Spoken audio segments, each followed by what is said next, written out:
The psychological effects of living through a pandemic are mounting.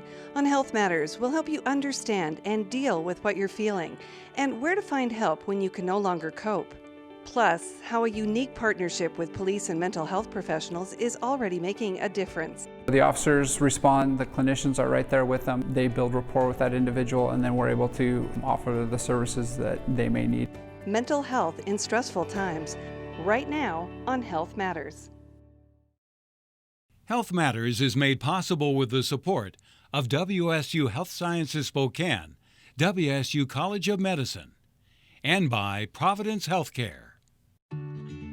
With every twist and shout and every mended heart, we see you. You who trusts us to take care. Providence, health for all, care for you. Good evening and welcome to Health Matters. I'm Teresa Lukens.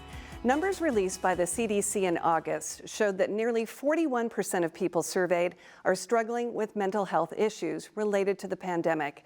And that number was even higher for people who have been treated for an existing mental health condition.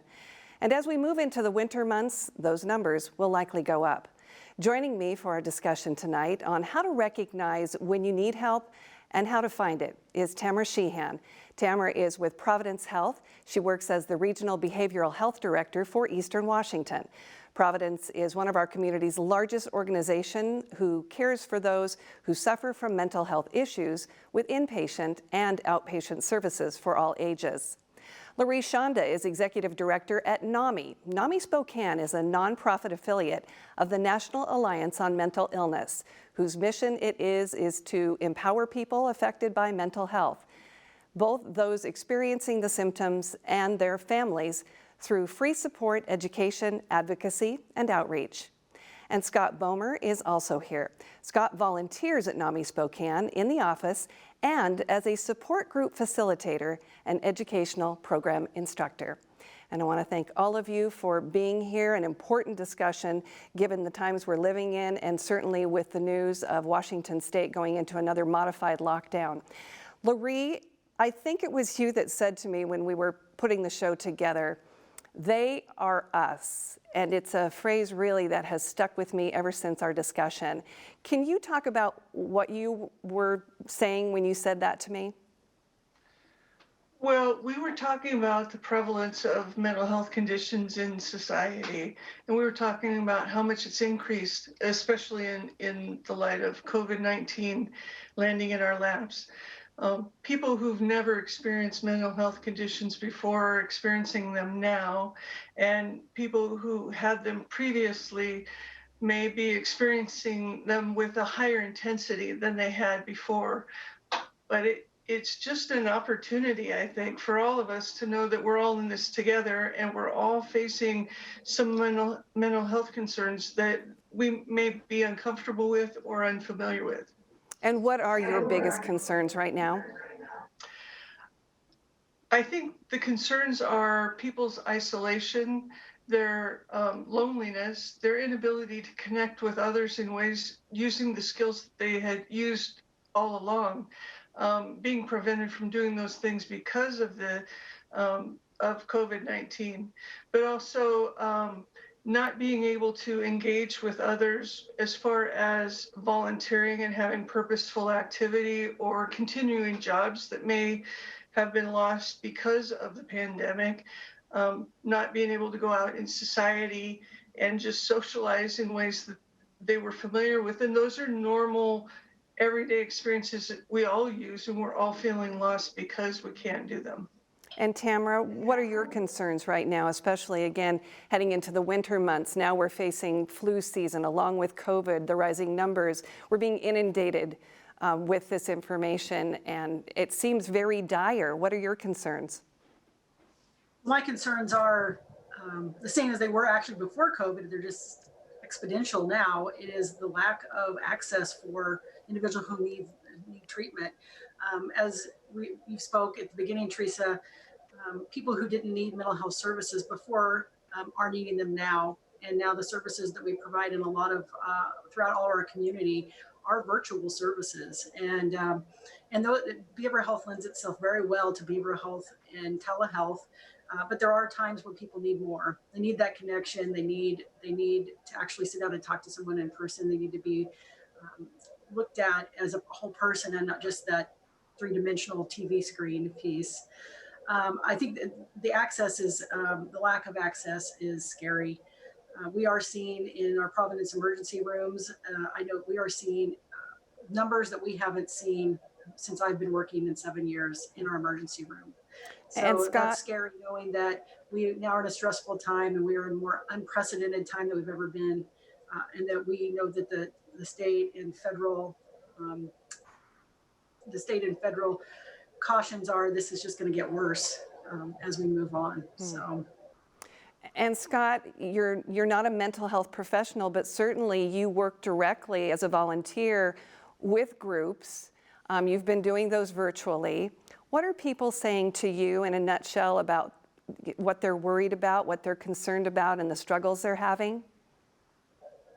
They're mainly concerned just about isolation and loneliness.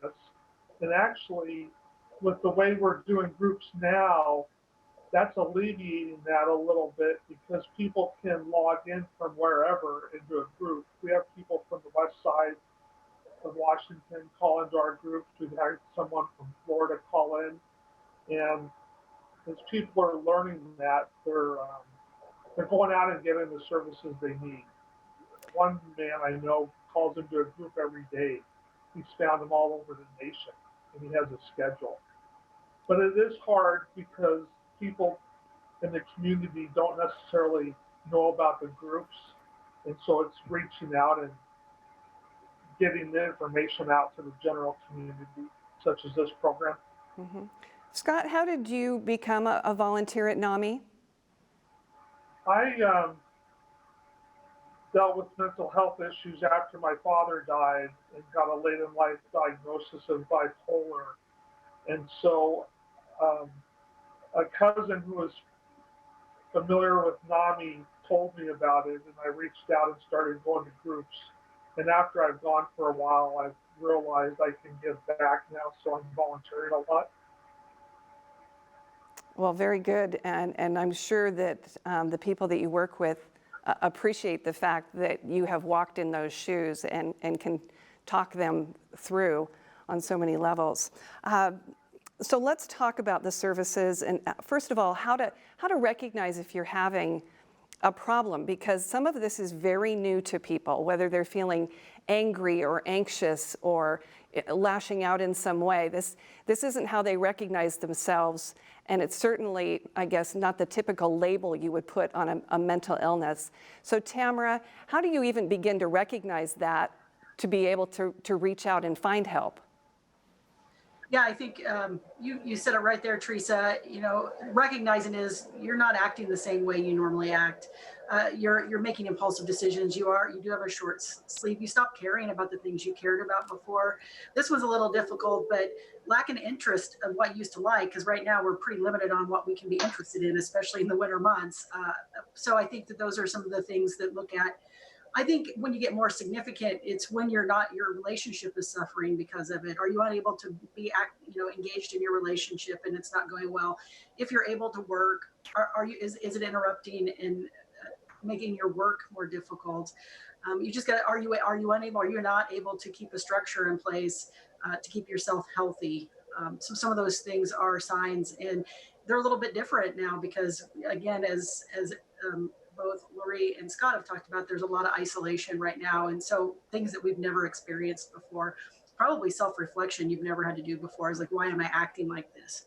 So if you find yourself where you're like, this is not me, I think some of the most important things to do is first be courageous and admit that so that you can find somebody to talk to. And so there's different levels of care that people need. Not everything is, I need medication to get through this. Sometimes it's just as much as, doing, it sounds cliche, but self-care.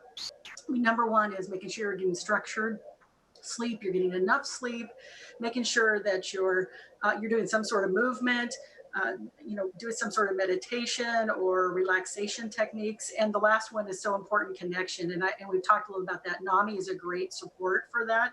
There are a lot of people doing a lot of things virtually that we have never done before. And it doesn't necessarily feel the same, but it is a connection. I think as little connection as when you go to the grocery store. I know that we're limited now in what we can do again, but just connecting with the person checking out and being nice to them and asking them how their day is, and actually really asking them and listening to them. And they smile because you're interacting with them. That's a connection right there. You know what? Animals are great connections.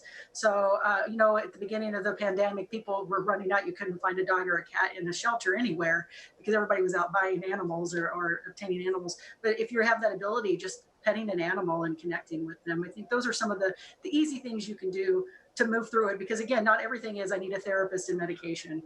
But if you do get to the point where you're doing those things and they aren't helping, people often forget that your primary care provider is an excellent choice to start with.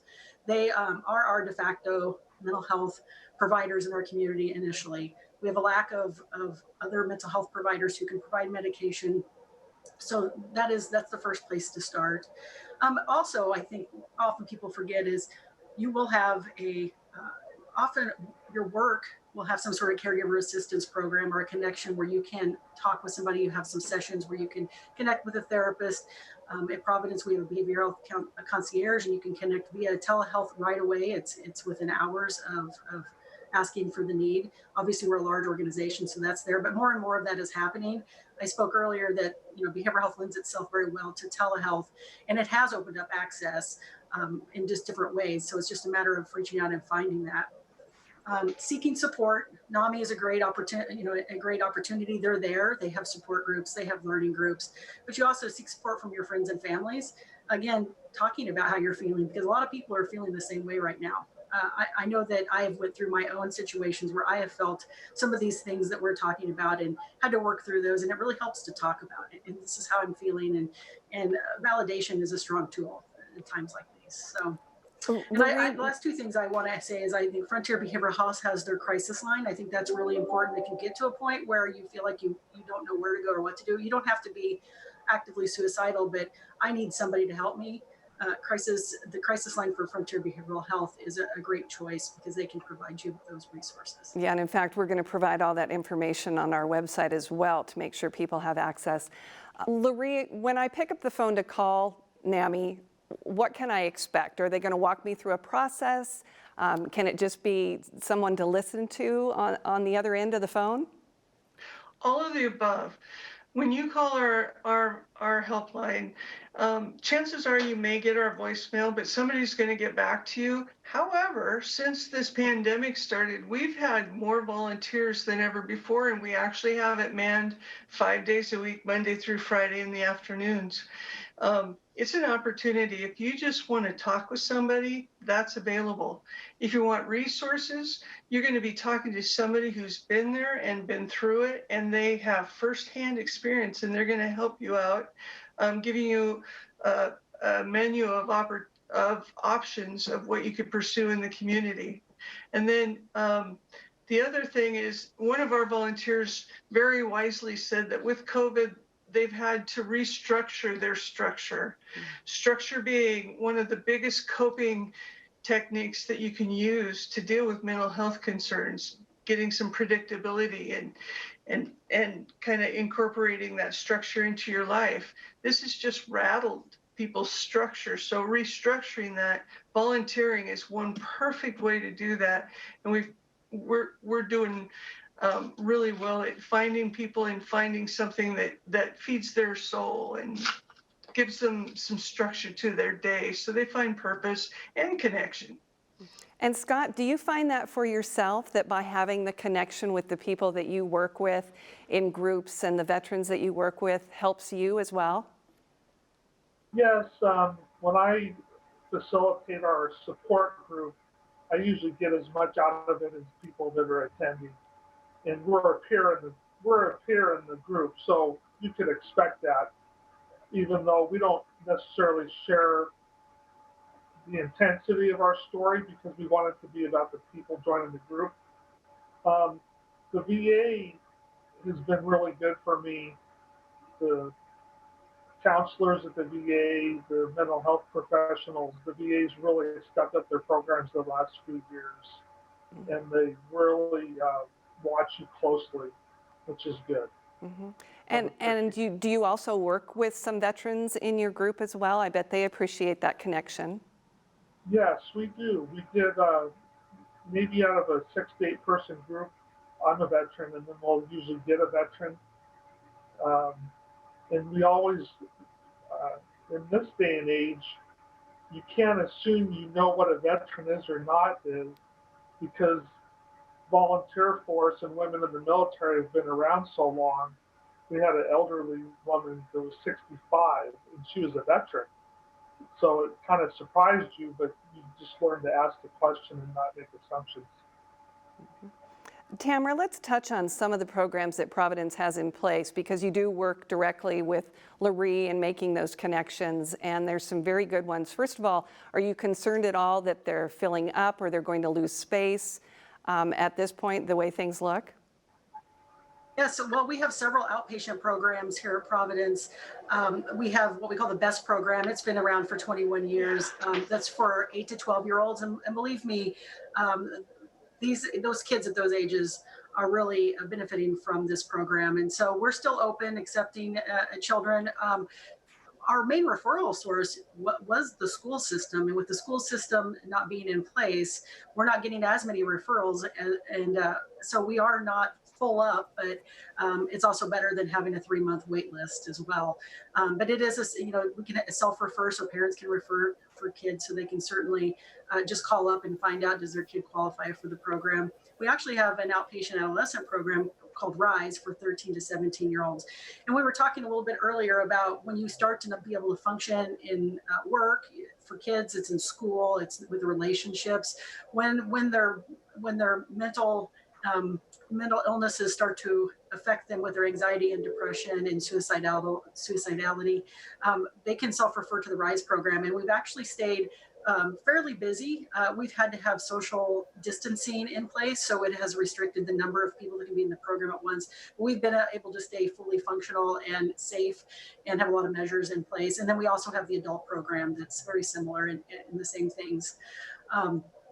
I think one of the most important things is just always to remember that just give a place a call and say, do we have an opening? Because we have not been overburdened with a wait list because people are, sometimes don't know we exist, but they're a little bit afraid to come into a face-to-face program. We've put so many things in place that we have had excellent compliance with mask wearing and cleanliness and symptoms being discovered and people being sent home until they have their we have our protocol or policy in place. So I'm afraid we will get really busy, but that just means people are reaching out. And again, that's one of the most important things, is to reach out and ask for help.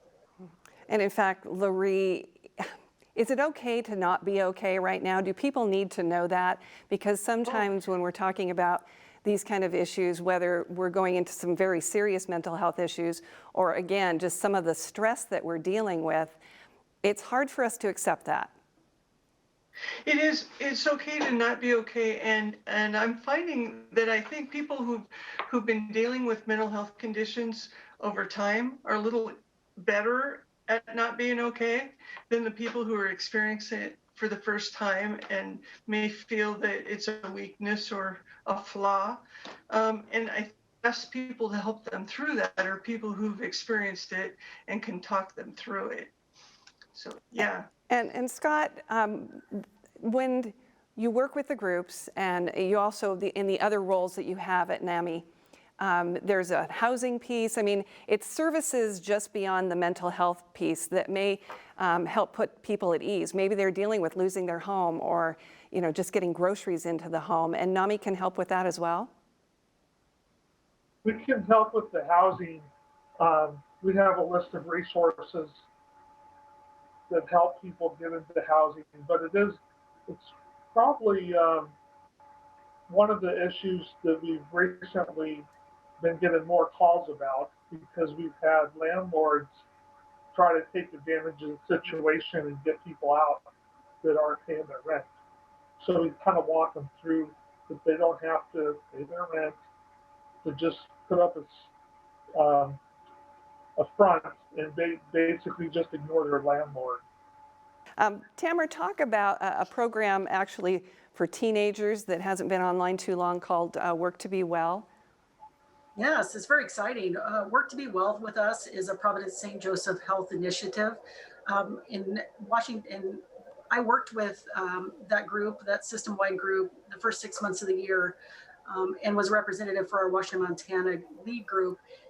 So the Work to Be Well with us is an anti-stigma awareness campaign. It blends population health with behavioral health and social communications. And so we're trying to educate people on the importance of seeking help and then also talking to their family and others around them about their mental health needs.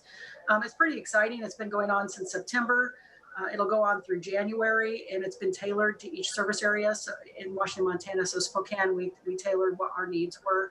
We're running campaigns for 13 to 24-year-olds, and then 25 to 55-year-old male and female, knowing that postpartum is a huge piece, and the middle-aged male is really at high risk for suicide. You'll see it on iHeartRadio, ESPN, on social media that I imagine most of us are not on because we're not between the ages of 13 and 24. But we have influencers, and it's been really incredible. We already had 20 million impressions, over 600,000 engagements so far. So we've just really already been seeing that it makes a difference to get our word out there and talk about mental health and how to connect people with services. So from the three of you, and I'll start with Larry, what do you hope people know as we start to move forward? We've got 4 weeks now in this modified lockdown. We are moving into those winter months with bigger concerns. It's again weighing heavy on a lot of people. We're getting pandemic fatigue, and another coined phrase here in the last 8 months. What are your biggest concerns moving forward? Rather than concerns, I would say it's desire to influence things. And I'd say with that, the biggest things are that people do have choices. They have opportunities to contribute, that they can connect with other people by reaching out, whether it's NAMI or any other organization, and that helping each other is going to help them help themselves. And then finally, that even if you're experiencing mental health symptoms, those don't have to be life-shattering. There's a way to handle them. There's people can help you with them. Medications may help you with them, or therapy, but that it's not an end-all. It doesn't mean that you're less than, and that you can move forward and you can just be who you want to be. You just might have to do a few things to get there. And Scott, what about the groups that you work with? The one thing that's been nice to see is we're in the middle of an 8-week education program. And usually with those, we lose about a third or a half of the class throughout the 8 weeks. So far, we've been full, and we've stayed that way. And I think people are getting their social support through our education group, and they're making friends. Usually when you spend 8 weeks together and we're sharing stories and everything, people tend to want to form relationships, and we encourage that. Very good. The support groups we do, we've seen a gradual increase in the number of people going to the support group. We've also been able to restart our family support group with getting the facilitators for that. And those are generally, the family groups are generally very full. Probably half the phone calls we get into the NAMI office are from family members about their siblings, spouses, children, adults, and how to help them. All right, thank you, Scott. And Tamara? I think my last words would be right along the same lines. It's okay not to be okay right now, and it's okay to have a bad day. I think the most important thing is to reach out, talk to people, connect with them in whatever way you can. I've actually been practicing that connecting with people at the retail level when you're talking to them, and hey, are you having an okay day? Are people being nice to you? And that's different than just, hey, how are you doing? It's, are people being nice to you today? And you'd be surprised how happy it makes people when you ask them that question. And it makes me feel good because I've connected with that person. It makes them feel good because they feel connected with. So I think that's so valuable. And I think being courageous and asking for help when you aren't okay is the hardest thing for people to do, especially those who have never suffered mental health illness symptoms before, who have been what they would think is successful in life and feel that it would be a tragedy to their personal or professional career. I think you have to just reach out and ask. Absolutely.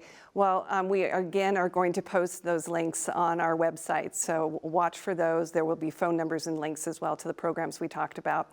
And I want to thank Larry Shonda from NAMI Spokane, Tamara Sheehan from Providence, and volunteer Scott Bomer with NAMI as well. Thank you all for being here.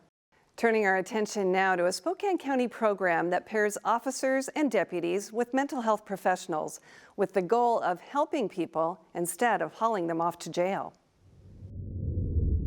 Hale and a gray hoodie just walked out from under the west side or the north end of the bridge, just walking north. We have a report that there's a suicidal male, maybe at the north end. As Officer Stacy Flynn hurries to a call for help at the Monroe Street Bridge, his partner does some quick research. So I checked, and he is enrolled with Frontier, is seeing a counselor. Brianna Carberry Miller is not a police officer. She's a clinician with Frontier Behavioral Health. So a lot of his triggers have to do with his wife. He's worried that now she has a male friend that she's going to leave him. By the time they arrive at the scene, Not currently taking any medications. they have valuable information about the individual in crisis. He has a friend named Larry and a son, and they are supports that listen to him. And a better chance to build his trust and resolve the crisis. Have you had any suicidal ideations in the past or any attempts? He wasn't fully going to commit suicide. He was just trying to get her attention, to say, hey, this is what's happening in my world. Since January, 4 of these co-deployed teams have made up the Regional Behavioral Health Unit, or BHU.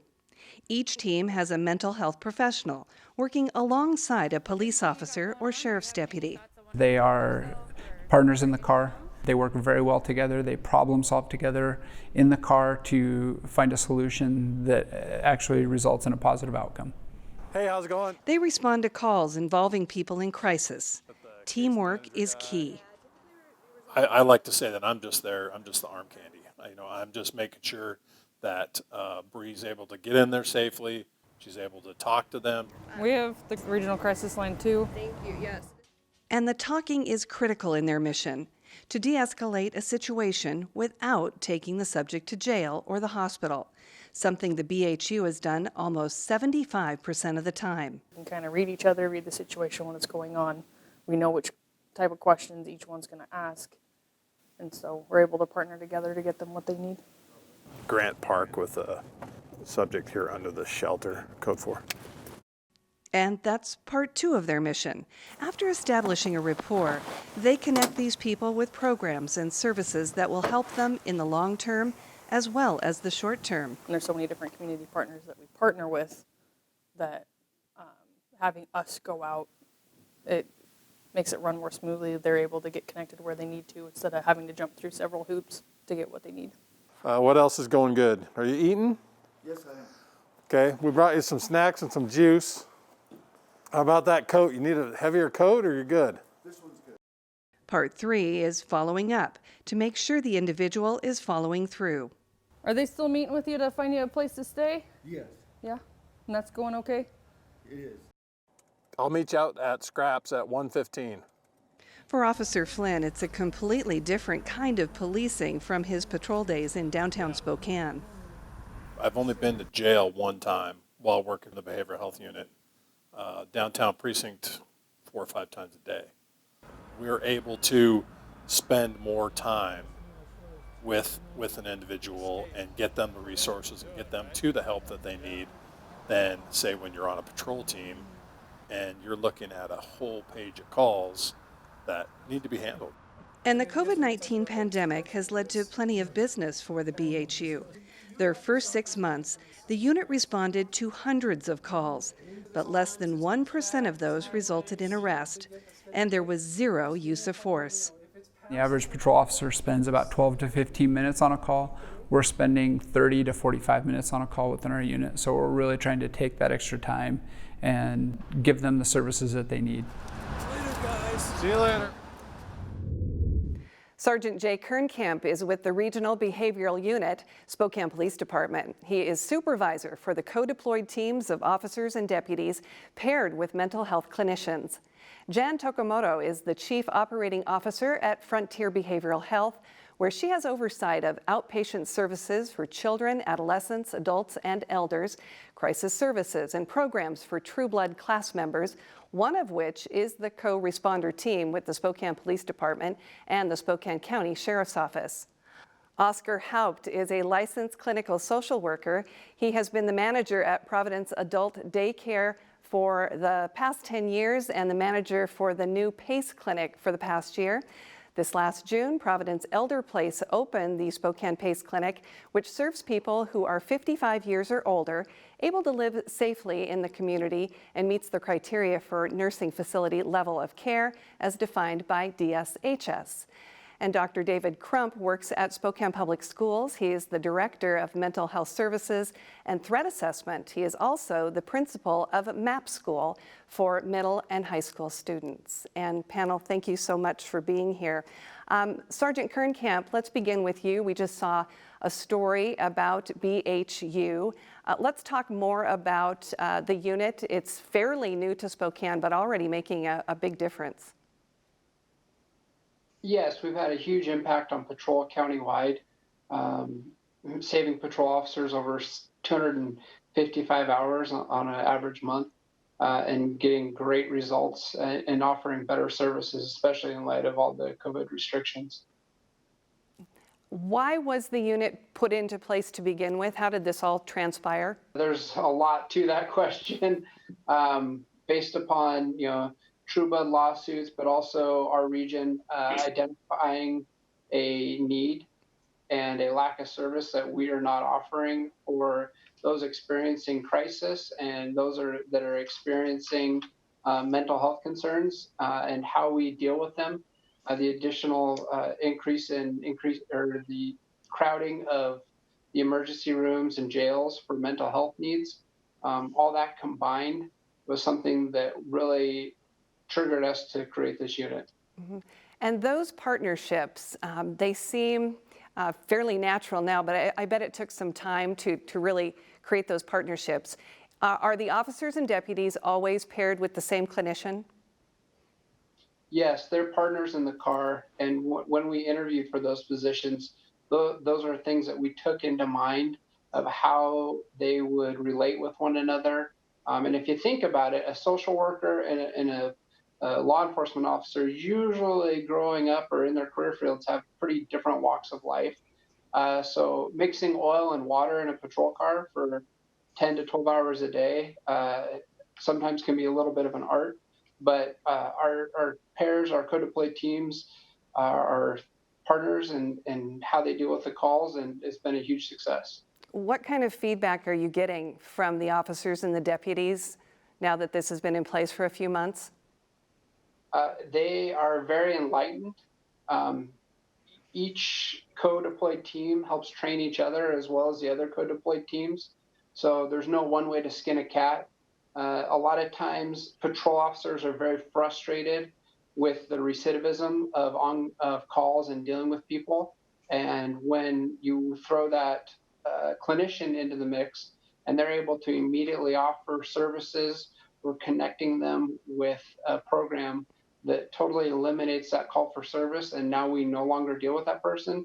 That's a huge win, not only for it relieves the frustration from the patrol side of things, but it also helps the community in terms of not having that draw on the services. And Jan, I'm going to have you weigh in here as well. Your clinicians go out on these calls. They're part of these teams. How did Frontier decide to make this move? Are you happy with how it's going? Yes, we're very happy with how it's going. We got involved in these co-deploy teams because of a class action lawsuit known as True Blood. And out of that lawsuit came these grants where we could apply and try to bring resources into our community. And the co-deploy teams was one of the resources that we were successful in obtaining. So what it allowed us to do was create a partnership with the Spokane Police Department as well as the Spokane County Sheriff's Office, where we could pair a mental health professional with a law enforcement officer, and together answer those calls for service where someone was experiencing some type of behavioral health crisis. And how is it going on your end? What do you hear back from your clinicians? What we're finding is that we're able to assist people at a time when they are in need or in some level of crisis, and we're able to link them with proper resources. So along with our teaming with law enforcement, we also created some resources that the team can access, and such as the House of Charity for temporary housing, or beds at STARS, Spokane Treatment and Recovery Services, for withdrawal management. We also have an agreement with Pioneer Center East, where we can have our clients assessed right when the co-deploy teams are working with the individual, so that they can determine if inpatient or outpatient substance use treatment is needed. And we also have immediate access to Frontier Behavioral Health for outpatient mental health services, as well as other providers within the community. And I want to bring both Oscar and Dr. Crump in on the conversation now, because we're talking about an entire community here, a lot of that having to do with the senior citizens in our community and kids. A lot of concern right now. And Oscar, I'll start with you. With your programs, what is your biggest concern right now with our senior population? And now we're moving into an even more precarious time here in the next few months. So last February, the Adult Day Center was serving around 60 to 70 clients every day. In March, when we had to reduce the numbers because of COVID, we went down to 10. And in a few weeks, we noticed how the decline of people, which was very concerning to us. We have more people going to hospitals, more falls, more depression. The positive about it was that in June, we opened the new PACE clinic, which stands for Program of All-Inclusive Care for the Elderly. So we're serving folks in the community that they're 55 years or older, and that they could qualify according to DSHS for nursing home care, but they choose to live in the community. So this clinic is it's a whole holistic clinic where we have physicians, physical therapy, occupational therapy, speech, chaplaincy, social workers. So it's a whole clinic. It's a one stop for individuals, and we are working with partners in our community, with Frontier Behavioral Health and Elder Services, and other community agencies. What we are seeing is that the more isolation, the more usage of hospitals, visits to the emergency rooms, and it's more costly for the state. So we are, unfortunately, we cannot open more room because of social distancing and all of that part. But the people that we're serving today are more stable in the community. Their caregivers are receiving the respite that they need, and having a physician and the team supporting each participant has been very important for the program and for the community. Will the new set of lockdown, if you will, set you back and set those people back? Is that your fear, or do you feel like you can continue to move forward and, excuse me, bring them those services? So we're hoping that we're gonna have a decision. We're gonna make a decision tomorrow, but we're hoping that in Spokane, because we serve not just the PACE participants, but we also serve the rest of the community, many veterans and other folks that are in the community without the support from PACE. We're hoping that we can continue serving between 15 and 20 folks in the clinic every day. But our team also goes out to the community and we do assessments and treatment in the community. So that's the beauty of PACE, is that it's not just folks coming to the clinic, but we have a community-based program. And Dr. Crump, thank you for being here. A lot to unpack when it comes to kids. A lot of concern about their emotional health right now. Talk about what you're seeing as you work directly with families. And we're seeing a great sense of anxiety. We're also seeing a great sense of loneliness. And the loneliness is a big concern. We're seeing the forecast of increased rates of depression, increased suicidal ideation, anxiety, people not being in control of things that normally they are.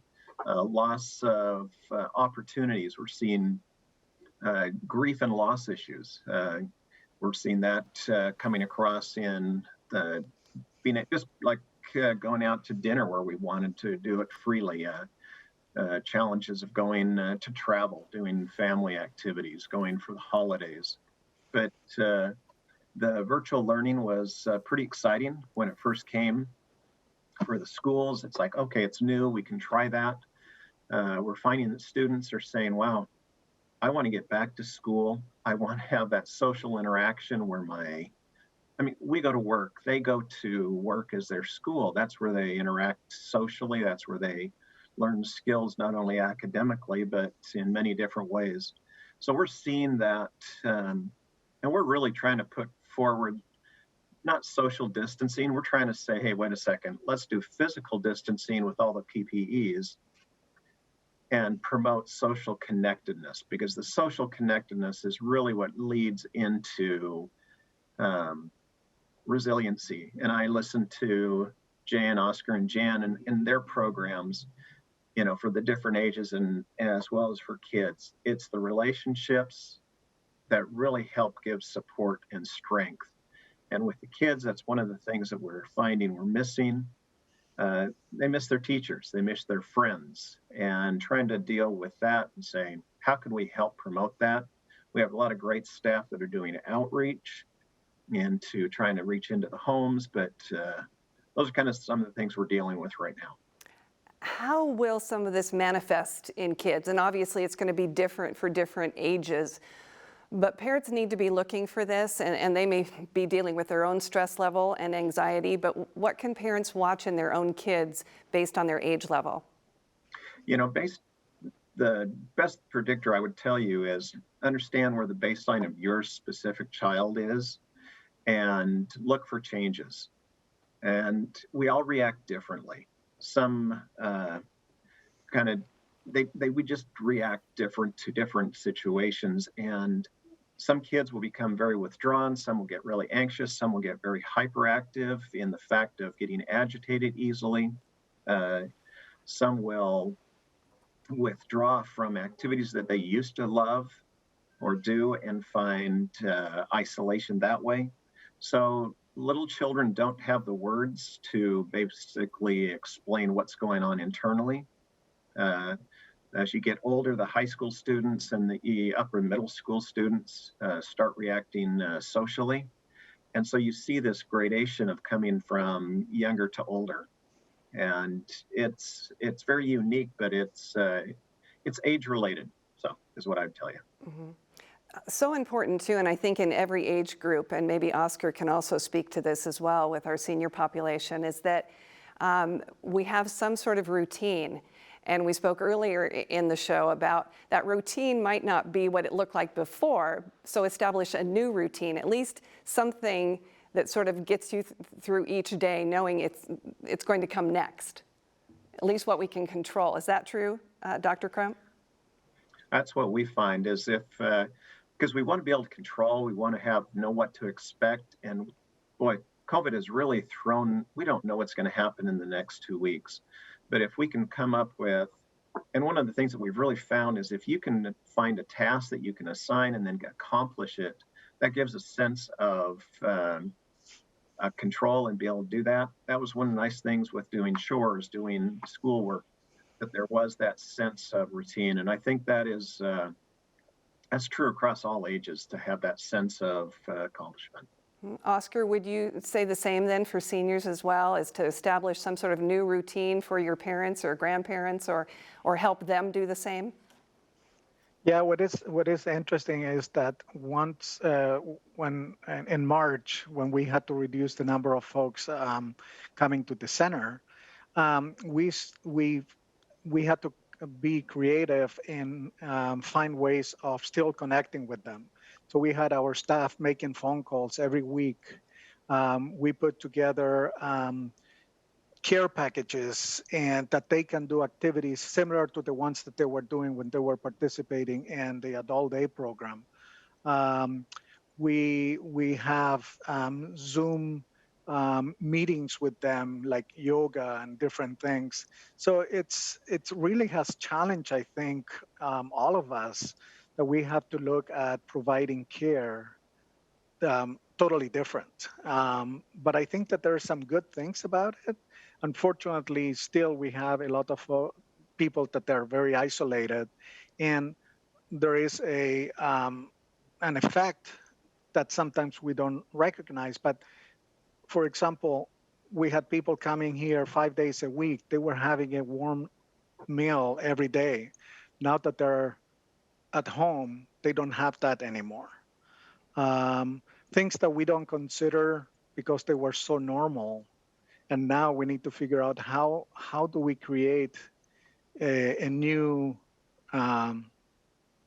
normal life. Mm-hmm.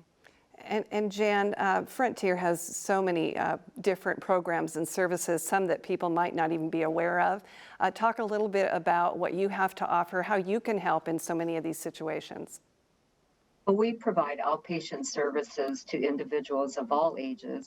And in addition to that, we have 2 inpatient evaluation and treatment facilities, as well as a stabilization unit. And each of these facilities and unit are 16 beds. We also provide a crisis response service that is available to our community 24 hours a day, 7 days a week. Frontier also operates our regional crisis line, so anyone can call in 24 hours a day, 7 days a week, and they will get a live person that they can speak with. And that individual can help them navigate resources that they might need, or get them to someone that a clinician or someone who can assist them. There's also a new line which is called Washington Listens, and that is something that is that the state has added as a service to individuals that focuses on COVID-19 issues. And Sergeant Kernkamp, when we spoke, we talked about networking and the broader piece to this, not just with Frontier Behavioral Health, but a lot of different services available to people that the units are using. Yeah, our unit has really strive to connect with all of the supporting agencies that we deal with, trying to develop services and resources for all those that we come into contact with, because it's not just one need. Sometimes the individuals we come into contact with have multiple needs, and being able to offer those resources is huge to them, and often it solves the problem. We also talked about the fact, I went in with the assumption when we talked that these co-deployed teams were going to a lot of homeless situations, to people living on the street. That is not at all the case. In fact, they're going to a lot of homes to help people. Is that the fact? Yes, especially in light of COVID, where the people's routines are completely changed. They're not connected to services. They have no social outlets. Especially Oscar alluded to the elderly. That is something that we've definitely noticed an increase in. The doctor's appointments or the social outings, that was their event for the week that allowed them that social release and the connection. And they're not getting that. And so with, in light of being locked down or not having any services offered to them, that increased emotion and that decreased reasoning is really starting to affect people. And they establish relationships with so many people so that they're checking on them. I think that might surprise a lot of people as well. We're in contact with so many people throughout the week that a lot of times we do go follow up with them and make sure that, we can offer them food, that make sure that they still have clothing, make sure that their telephones are connected, making sure that their cable works. Just little things that we take for granted that sometimes those with behavioral health issues really don't understand fully or are struggling to reason with that. And so we're able to provide that for them. And a lot of times it helps them stay living independently and not draw upon resources that others may require. And in fact, in one case, one of the teams went out and actually helped a gentleman get his dog back from the pound. It was very touching. And again, something I don't think that we would typically think of a police officer and a mental health professional doing. Yeah, and I think that's, to maybe the general public that might be, asking, why are we doing that? What are our taxpayers doing and why are we providing that service? What the backstory of that is that is his companion, and that is something that makes him feel safe. It allows him social relief. It allows him some camaraderie amongst his animal. And literally that day that we returned his dog to him, I think he called me 5 times thanking me just for getting his dog back. Yeah, sometimes it's just the smallest gesture that can make a big difference. Dr. Crump, we talked about how some of the symptoms, if you will manifest in kids at different ages, what to look for. How do we help them? What do we do other than establishing the routines that we talked about? How can we offer them some comfort in these crazy times we're living in? A couple of things that we found that really works is that you provide, like love this one is, you have to provide routine and structure. And part of that is if you can assign it like a chore, that it can be accomplished, that has a start, mid, and end point. Limit media time, social media time, limit time on, even the news, that type of thing where it kind of keeps going over. Control the exposure to the negative. Because one of the things we found is, wow, if you can avoid substances, great. You need to get a healthy eating. I mean, these are kind of things that we've always known, but we do a lot of stress eating. We do meals that are not well prepared or not balanced. Good sleep hygiene, meaning how do you set up, a normal going to bed, wake up time, structured that way. It's just some of the really healthy aspects that do that. Finding connection with service learning type of things. Reaching out and helping others, whether it's through, just a card or a note or a message through email. There's lots of ways to do that. Another thing, especially with youth and adolescents, is to work on positive thoughts and future oriented, because right now we often sit and talk about, what's happening, what we don't know, versus, okay, what is the fact and what are we going to do after this is done? What are some hopes, dreams, to get more of positive thought as well as, goals for the future. That's where we're living for. And we all know right now it's extremely stressful, and it's honestly, people are just tired of this, and it's just weighing heavy on us. And that's all ages. But with kids, we can really help them as we help ourselves. A simple thing is change your clothes every day. Now, I know that sounds kind of goofy, but we're finding people are just putting on the same clothes. And it's like, wait a second. No, keep a healthy routine in food, eating, clothing, sleeping, those type of things, making connections with others, doing positive things. So. And Oscar, what would be your advice for families that want to be sure that they're keeping their distance from their senior parents or grandparents, but helping them at the same time get through this? What can we do to emotionally support them at this time? Yeah, I think that is very similar to what David's talked about, that continuity, that routine, doing things at the same time. One of the things that we need to also remember with elderly people is that they're cognitive, they might have some cognitive problems that sometimes we don't identify. And with isolation, we are noticing those more. So I would say routine is very important.